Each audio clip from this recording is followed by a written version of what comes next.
Kakšen je letošnji nabor filmov, ki jih boste prikazali na festivalu? Nabor je zelo raznolik.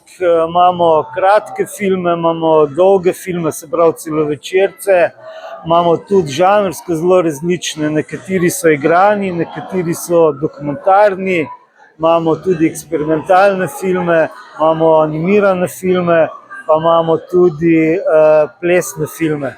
To je bilo zdaj žanrsko. Simon, na kateri film ste najbolj ponosni, da ste ga dobili v festivalski program? Tukaj bi po 1, 2, 3 povedal, ker to je težko, kjerga.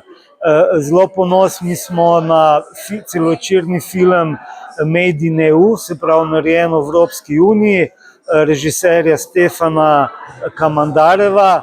Film govori o tekstilni delavki v veliki tekstilni tovarni in pač problemi, ki jih pa tam ima.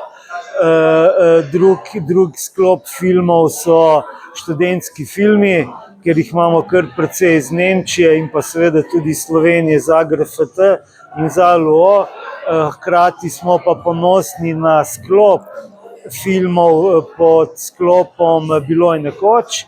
To so pa prispevki RTV Slovenije, to so prispevki iz let 60-70, ki pač govorijo v Zasavju, o steklarni, o rudniku, o kemični industrijski tovarni. Radi bi upozorili na to našo in filmsko in industrijsko dediščino, da ne bo to začelo propadati, nekaj treba s tem narediti. Hkrati bi pa tudi mlajšim generacijam dali vedeti, od kje so njihove korenine, ker brez poznavanja korenin tudi mislim, da ni neke identitete oziroma prihodnosti. Simon, je po 6 letih lažje dobiti filme na festival? Se je festival že tako uveljavil v Evropi in svetu? Absolutno. Smo začenjali prvo, drugo leto, je bilo treba razlagati, kak festival je to, kje je Hrastnik sploh.